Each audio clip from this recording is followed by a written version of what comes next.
Bagi yang suka berkunjung ke kota hujan Bogor, pastinya tak asing dengan Jalan Kiai Haji Abdullah bin Nuh yang menghubungkan Bogor di sebelah utara dengan bagian barat.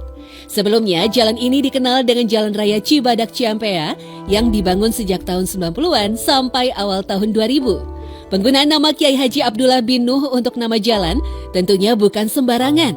Beliau sangat terkenal di Jawa Barat sebagai ulama pejuang yang melegenda dan karismatik. Kisah hidupnya menjadi suri tauladan umat muslim, khususnya bagi warga Bogor.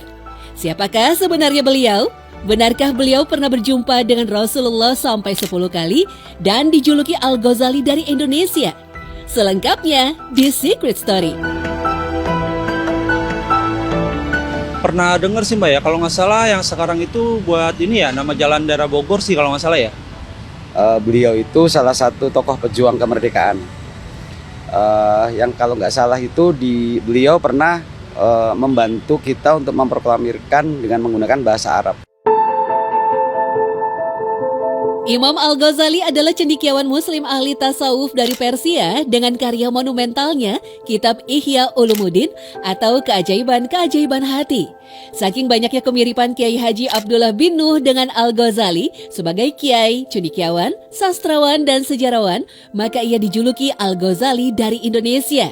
Apalagi sedari kecil Kiai Haji Abdullah bin Nuh telah mempelajari kitab-kitab Imam Al-Ghazali dan mengajarkannya dalam pengajian di berbagai daerah. Tokoh kelahiran 30 Juni 1905 ini seakan terus menghidupkan warisan dari sang Hujatul Islam Imam Al-Ghazali. Nuh itu nama ayahnya ya, Muhammad Nuh bin Idris bin Arifin bin Soleh bin Muhyiddin bin Dalam Muhyiddin bin Dalam Sabiruddin bin Astra Manggala bin Wiramanggala bin Arya Wiratanudatar, pendiri Cianjur, Cikal Bakal Cianjur, yang dikenal dengan Dalam Cikundul. Pada masa kanak-kanak, Abdullah bin Nuh sempat bermukim di kota suci Mekah selama 2 tahun. Ia kemudian pulang dan belajar di pesantren ayahnya di Cianjur. Kecerdasannya sangat menonjol dalam ilmu agama dan sastra. Ia menguasai bahasa Arab, Inggris, Belanda, Jerman, dan Prancis. Ketika remaja, karya sastra buatan beliau sudah diterbitkan majalah berbahasa Arab di Surabaya. Kecakapannya dalam berbahasa Arab memberinya kesempatan untuk belajar di Universitas Al-Azhar, Kairo. Dididik langsung oleh 2 ulama besar.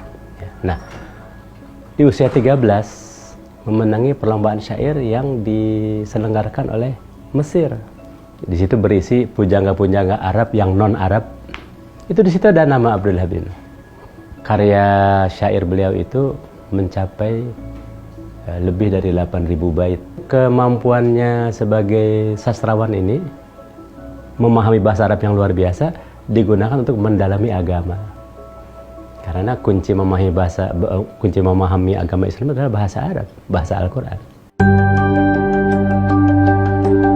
Sepulangnya ke tanah air, Kiai Haji Abdullah bin Nuh aktif dalam kegiatan dakwah dan perjuangan pergerakan nasional.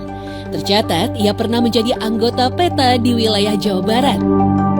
Berkat amalan salawatnya yang tak pernah putus, saat berjuang beliau diberi kemuliaan berjumpa Nabi Muhammad dalam mimpi sampai berkali-kali. Dan Jepang itu amat sangat keji sekali penjajahannya. Tapi beliau malah diangkat sebagai Daidancho. Daidancho adalah kedudukan tertinggi yang Jepang berikan kepada Bumi Putra. Kalau sekarang Daidancho itu membawahi 3 wilayah, yaitu Bogor, Cianjur, dan Sukabumi. Pada saat agresi militer kedua Belanda, Kiai Haji Abdullah bin Nuh telah aktif menjadi wartawan dan anggota Komite Nasional Indonesia Pusat. Sempat ditawan dan dijatuhi hukuman mati oleh Belanda, tapi Kiai Haji Abdullah bin Nuh berhasil lolos. Ia lalu ikut mendirikan Radio Republik Indonesia di Yogyakarta dan mendapat kepercayaan sebagai pimpinan dan siaran khusus bahasa Arab. Posisinya lalu naik menjadi Kepala Seksi Siaran Luar Negeri Bahasa Arab di RRI Jakarta. Dengan misi khusus menggalang dukungan dunia internasional terhadap kemerdekaan Indonesia. Kami ini adalah orang pertama yang mendirikan seksi bahasa Arab di RRI. ya, Al-Qismul Arabi fi Izzatil Jumhuriyah Indonesia. Di saat itulah orang luar baru tahu bahwa Indonesia merdeka. Bayangkan. Sehingga tahun 1949, 4 tahun setelah kemerdekaan, sekian lamanya ya, baru ada negara yang mengakui kedaulatan Indonesia, yaitu Mesir. Setelah kemerdekaan, Kiai Haji Abdullah bin Nuh terlibat dalam proses pendirian Sekolah Tinggi Islam Cikal Bakal Universitas Islam Indonesia Yogyakarta. Ia kemudian melanjutkan karirnya sebagai akademisi dengan menjadi dosen sastra Arab Universitas Indonesia. Ketika menetap di Bogor, Kiai Haji Abdullah bin Nuh mendirikan majelis taklim bernama Al-Ghazali yang kemudian berkembang menjadi yayasan. Kiai Haji Abdullah bin Nuh adalah ulama besar yang bercita-cita menyatukan umat Islam, namun pergaulannya yang luas justru mendatangkan fitnah. Ia dituduh penganut Syiah dan anggota aliran sesat oleh pemerintah. Menolak tuduhan tersebut, Kiai Haji Abdullah bin Nuh menerbitkan buku berjudul Ana Muslim, Sunni, Syafi'i. Pemahaman beliau kepada Islam adalah keislaman yang memang sudah berurat akar di bumi Nusantara ini. Sudah lebih dari 1000 tahun, yaitu Ahlus Sunnah wal Jamaah, spesifik madhab Syafi'i.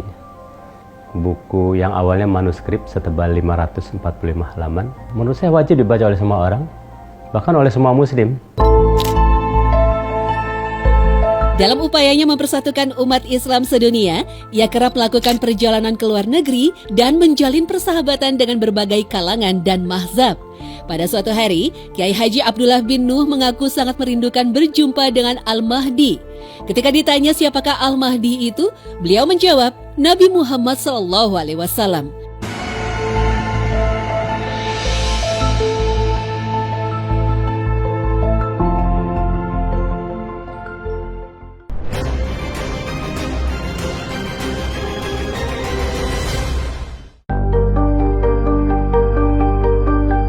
Peristiwa ini ternyata menjadi isyarat kepulangan beliau ke alam keabadian pada tanggal 26 Oktober 1987. Atas segala jasanya bagi masyarakat maupun negara, pemerintah daerah Bogor dan Cianjur sejak tahun 2010 mengupayakan agar sosok Kiai Haji Abdullah bin Nuh diakui dan ditetapkan sebagai pahlawan nasional. Sayangnya sampai sekarang masih terhambat karena terkendala data pendukung. Dari pihak keluarga dan keturunan Kiai Haji Abdullah bin Nuh tak mempermasalahkan. Mereka yakin di hadapan Allah SWT, Kiai Haji Abdullah bin Nuh adalah pahlawan sesungguhnya.